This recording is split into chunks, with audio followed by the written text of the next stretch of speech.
Hello friends, आज हम discuss करेंगे synthetic transformation of aryl diazonium salts के बारे में।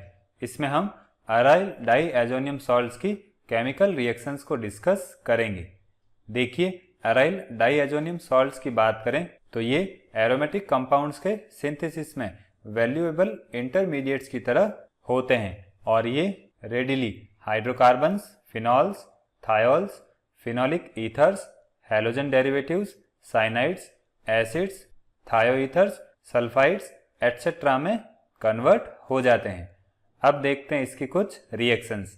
देखिए, जब एरीन डाईएजोनियम क्लोराइड की रिएक्शन फॉस्फेनिक एसिड, वाटर और कॉपर आयन की प्रेजेंस में करवाते हैं तो डाईएजोनियम क्लोराइड आयन हाइड्रोजन से रिप्लेस हो जाता है और हाइड्रोकार्बन ऑब्टेन होता है। इसी तरह से अगर रिएक्शन वाटर और वार्म H2SO4 के साथ करवाई जाती है तो diazonium chloride ion hydroxyl group से रिप्लेस हो जाता है और फिनॉल बनता है। फिर एरीन डाईएजोनियम क्लोराइड को टेट्राफ्लोरोबोरिक एसिड के साथ हीट करते हैं तो डाईएजोनियम क्लोराइड आयन फ्लोरीन से रिप्लेस हो जाता है। इस रिएक्शन को हम बाल्स-सीमान रिएक्शन कहते हैं। अब अगर एरीन डाईएजोनियम क्लोराइड को इस कॉम्बिनेशन या इस कॉम्बिनेशन के साथ हीट करते हैं तो डाईएजोनियम क्लोराइड आयन ब्रोमीन या क्लोरीन से रिप्लेस हो जाता है। इस रिएक्शन को हम सैंडमेयर रिएक्शन कहते हैं। अब एरीन डाईएजोनियम क्लोराइड की रिएक्शन इन कॉम्बिनेशंस के साथ करवाई जाती हैं तो भी डाईएजोनियम क्लोराइड आयन ब्रोमीन या क्लोरीन के साथ रिप्लेस हो जाता है।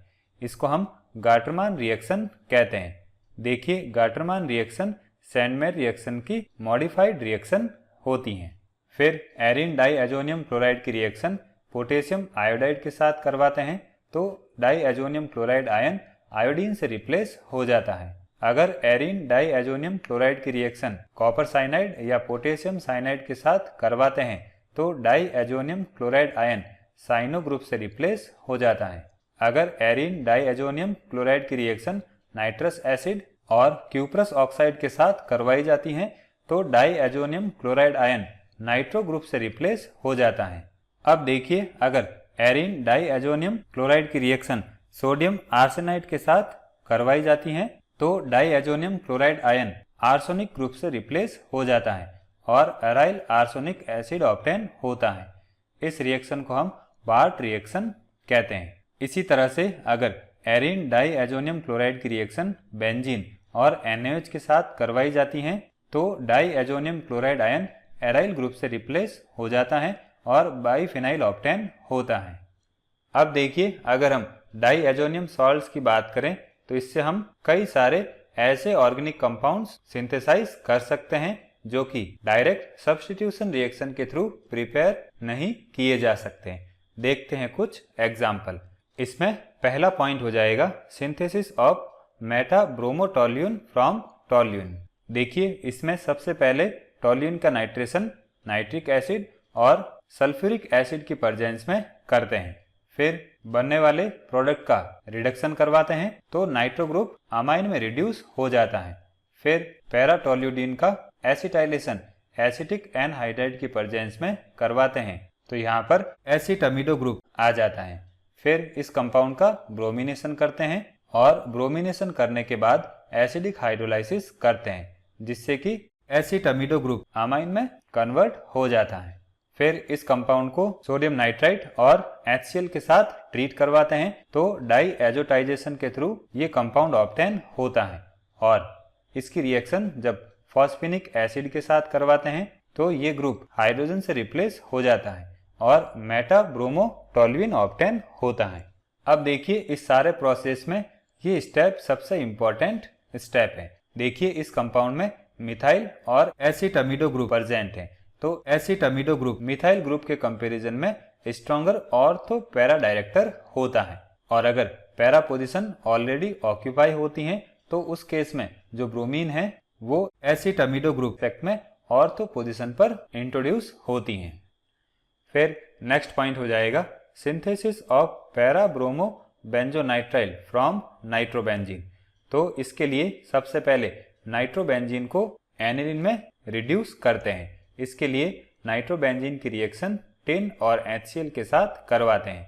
फिर एनिलीन की रिएक्शन एसिटिक एनहाइड्राइड के साथ करवाते हैं तो इस अमीनो ग्रुप का एसिटाइलेशन होता है और एसिड एनिलाइड ऑप्टेन होता है।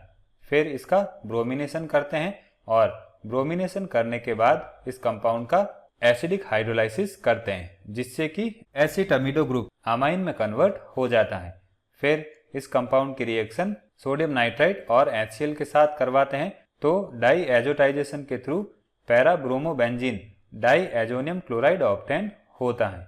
फिर इसकी रिएक्शन कॉपर साइनाइड के साथ करवाते हैं तो ये ग्रुप साइनाइड से रिप्लेस हो जाएगा और पैरा ब्रोमो बेंजोनाइट्राइल ऑप्टेन होगा। फिर नेक्स्ट पॉइंट हो जाएगा synthesis of 3,4,5 tri iodo nitrobenzene from para nitro aniline. तो इसके लिए सबसे पहले पैरा नाइट्रो एनिलीन का आयोडीनेशन करते हैं। फिर बनने वाले कंपाउंड की रिएक्शन सोडियम नाइट्राइड और HCl के साथ करवाते हैं तो amine group diazonium ion में कन्वर्ट हो जाता है। फिर इस कंपाउंड की रिएक्शन पोटेशियम आयोडाइड के साथ करवाते हैं तो ये ग्रुप आयोडाइड से रिप्लेस हो जाता है। फिर नेक्स्ट पॉइंट हो जाएगा सिंथेसिस ऑफ मेटाक्लोरोबेंजीन फ्रॉम नाइट्रोबेंजीन। तो इसके लिए सबसे पहले नाइट्रोबेंजीन का क्लोरीनेशन करते हैं। फिर नाइट्रो ग्रुप को रिड्यूस करके अमाइन में कन्वर्ट करते हैं और फिर अमाइन की रिएक्शन NaNO2 और HCl के साथ करवाकर डाई एजोटाइजेशन के थ्रू ये कंपाउंड बनाते हैं और फिर इसकी रिएक्शन इसके साथ करवाते हैं तो ये ग्रुप क्लोरीन से रिप्लेस हो जाता है। फिर नेक्स्ट पॉइंट हो जाएगा synthesis of para nitrobenzene from aniline. तो इसके लिए सबसे पहले एनिलीन का एसिटाइलेशन करवाते हैं तो एसिड एनलाइड ऑप्टेन होता है। फिर इसका नाइट्रेशन करवाते हैं तो 2 आइसोमर ऑप्टेन होते हैं। यहाँ पर हम पैरा नाइट्रो एसिड एनलाइड का एसिडिक हाइड्रोलाइसिस करेंगे तो पैरा नाइट्रो एनिलीन ऑप्टेन होगा। फिर पैरा नाइट्रो एनिलीन की रिएक्शन NaNO2 से करवाकर टेट्राफ्लोरोबोरिक एसिड के साथ करवाते हैं तो टेट्राफ्लोरोबोरेट आयन का डाईएजोनियम सॉल्ट ऑप्टेन होता है और इसकी रिएक्शन फिर NaNO2 के साथ करवाते हैं तो पैरा डाईनाइट्रोबेंजीन ऑप्टेन होता है। अब देखिए अगर हम बेंजीन डाईएजोनियम क्लोराइड और इसके डाईनाइट्रो डेरिवेटिव्स की बात करें तो इसके रिडक्शन के थ्रू हम फिनाइल हाइड्रोजन और 2,4 डाईनाइट्रोफिनाइल हाइड्रोजन ऑब्टेन कर सकते हैं। इन दोनों कंपाउंड्स की बात करें तो ये एल्डिहाइड्स, कीटोन्स और कार्बोहाइड्रेट्स में यूज होने वाले इंपॉर्टेंट रिएजेंट्स होते हैं। इसके अलावा डाईएजोनियम सॉल्ट्स के मोस्ट इंपॉर्टेंट एप्लीकेशन की बात करें तो ये हो जाएगा manufacture of synthetic azo dye stuffs. Means diazonium salts का यूज सबसे ज्यादा सिंथेटिक एजोडाई स्टफ्स की मैन्युफैक्चरिंग में किया जाता है।